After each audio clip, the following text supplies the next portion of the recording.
that anything he's doing is helping the situation? Is he an improvement over Stephen Harper? I mean, what talk about his record? Is it? Excuse me, did I just hear you correctly? How can he be blamed with that? No. Excuse me. Excuse me. Don't speak to us that way. Stop right now. You do not speak to us that way. We are human beings. And the way that you're speaking to us It's not acceptable. You are not. No, stop it. Stop it right now. We don't want you here. Can you please leave? Step out. Step out. Step out. No. Then I don't want to hear from you. You have no right. You don't speak to us like that. Very simple question. Can I have an answer? And this is the problem, the way you communicate. I'm not insinuating anything. I'm looking for information. I'm not going to argue with you. I'm not arguing. No, stop. Stop. You need to stop. You need to stop. Stop. You're a guest here. And you don't even know how to speak to us. You don't even recognize the tone in your voice and your delivery. No, you're done. You're done. Next question. I'll re-ask Julie's question. How do you think? You want to re-ask? Yes. How do you think? You better be respectful. I'm being totally respectful. I'm asking how Justin Trudeau's record compared to Stephen Harper's record. Do you think he's improved the situation? I think that's what Julie was asking. We have a holistic genocide happening here. Don't speak on behalf of Julie. Could you just answer the question, I can please? speak for myself. I was asking. And I can speak for myself. You know what, white people? You've had your voice here for 524 years. 524 years you've been visible, white lady. You've been visible for 524 years. Look how fast your white man comes and steps up for you. Exactly. Where is everybody else to come and step up for us? I have a right to my voice. I'm still fighting for my voice and my visibility. We asked the question. And I'm telling you right now, there has been 524 years of holistic genocide on Turtle Island. Better than what you have. I like what I have. I understand that. But your people live in the Stone Age. We live at the beginning of a great industrial revolution. He doesn't understand why. Chief, the United States government is offering you a piece of land of your own. We have our own land. No, it's not yours. It's the U.S. government's. Did they buy it? No. Did they trade for it? It's not like that. Then how can they own it? He has a point.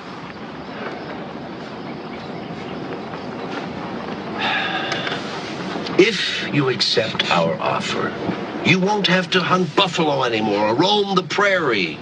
You can depend on your country to take care of you. You are not my country.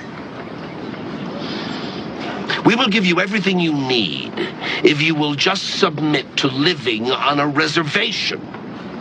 We need nothing from you. Mr. Durant, if we could just... I'm done, Reverend. America can stand back right now and watch as my own people attack some of our traditional people for believing in our own Lakota way of life. The media often portrays us as like these sad, like poverty-stricken people. You know, there isn't that focus on who we are today. We live on the poorest county in America. It's poverty-stricken, but just because we live in poverty don't mean we're poor. Do you feel American? Nah, I've always been taught we were Indian. We were Lakota first before we were anything else, before we were Christian, before we were American.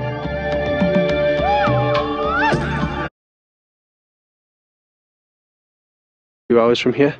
I want to find out what it's like to live here, but also how younger people can envisage their future and how they feel about modern day America as a Native American.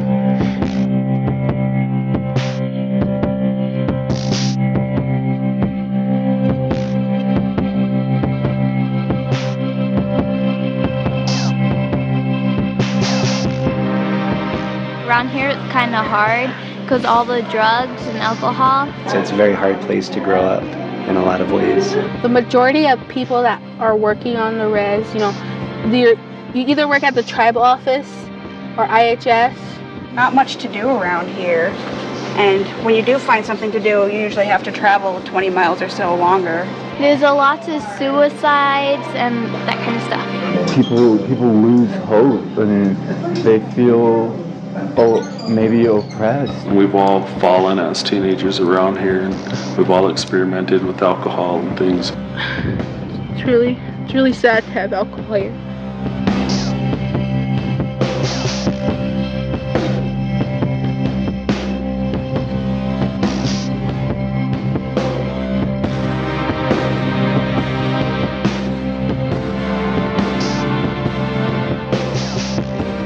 One thing about these kids here is they're survivors and they're fighters, and a lot of them are wanting change. They want something different, they want something better than our adults are leaving them. We actually don't believe in the word Native American because Native American, it also has the word American in it. They took everything from us. America's built on stolen lands. America is a stolen country. We used to live with everything, and now we're on these little reservations and we're all clumped together, and we shouldn't be like that. 16th and 17th centuries, and millions of indigenous people died from famine and disease. The desire to profit from the natural resources available required exploitation of a new large and unpaid labor force. Extending the mass enslavement of Africans in Central and South America, Africans were brought to the United States in 1619 as a new source of labor. New England colonies were founded on ideals of liberty and freedom, but nonetheless embraced kidnapping, human bondage, and violent subjugation of black people, whose forced labor, trafficking, and enslavement fueled booming commerce like shipbuilding, manufacturing, insurance, and banking. Northern cities like New York City experienced massive commercial growth as their economies, like those based on Wall Street, were financed by the slave trade, and their streets, like Broadway, were built by enslaved people. Boston Harbor, the site of the Boston Tea Party, where protests for freedom sparked the American Revolution, was also a bustling commercial hub for human trafficking. Ships entering and leaving the port of Boston trafficked at least 27,000 kidnapped Africans. The trafficking and enslavement of kidnapped Africans funded the economy of every major port city on the eastern seaboard. As the enslavement of black people expanded, American slavery became a permanent generational status tied to race. A new, elaborate set of beliefs was created to codify, control, and subordinate black people. States and municipalities passed laws formally rejecting the presence of free black people in their borders. Punitive laws were enacted targeting black people both free and enslaved. The false idea that black people were inferior to white people, not fully human or evolved, dominated all areas of American life. This narrative allowed the United States Constitution to extol liberty and justice for all while denying millions of black people basic human rights. By the end of the 18th century, America was no longer a society with enslaved people. It had become a slave society. A shifting economic landscape and a growing outcry about the horrors of the Middle Passage finally led Congress to formally abolish the transatlantic slave trade in 1808. However, slavery remained critical to an agrarian economy, especially in the developing South. The domestic slave trade emerged while trafficking of kidnapped Africans continued illegally for years. The transatlantic slave trade left a lasting mark on American life, and the narratives that emerged to support the trade set up central problems of racial hierarchy that continue to shape America. Not gone anywhere, right? So the old school idea of slavery, let's talk about slavery. A government would get slaves, make them work for free and build things. That's slavery. So they've stopped doing that now. So what do now? They get people, make them build things for money, but the government print all the money. So if a government can create as much as they want of something from thin air, and you'll give up your life for this thing they can create from thin air as much as they want, you are still their slave. That's it. You used to be a slave and you'd work all day, and at the end you got food in the house. Now you work all day, you get money, and you spend all your money on food and a house. Like slavery is still here, my friend.